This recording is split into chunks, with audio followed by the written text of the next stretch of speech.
আজি 1 মে অৰ্থাৎ শ্ৰমিক দিৱস আপুনি জানেনে শ্ৰমিক দিৱস কিয় পালন কৰা হয় আৰু প্ৰথমবাৰৰ বাবে ভাৰতত কেতিয়া শ্ৰমিক দিৱস পালন কৰা হৈছিল আৰু কোন ঠাইত 1886 চনত আমেৰিকাত শ্ৰমিকসকলে তেওঁলোকৰ অধিকাৰ সাব্যস্ত কৰিবলৈ আন্দোলনৰ সূত্ৰপাত কৰিছিল যি আন্দোলনত তেওঁলোকৰ দাবী আছিল তেওঁলোকৰ যি ৱৰ্কিং আৱাৰ অৰ্থাৎ কামৰ সময় সেই কামৰ সময় 8 ঘণ্টা কৰিব লাগে তেওঁলোকৰ ওপৰত হৈ থকা শোষণৰ বিৰোধিতা কৰি তেওঁলোকে এই আন্দোলন সাব্যস্ত কৰিছিল এই আন্দোলন 3 বছৰলৈকে চলিলে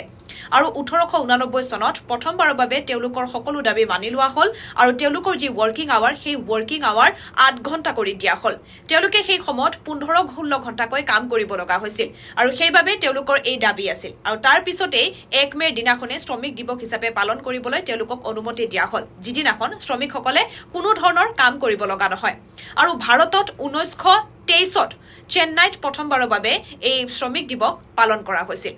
আৰু এনে ধৰণৰ ইনফৰমেশনৰ বাবে চাই থাকিব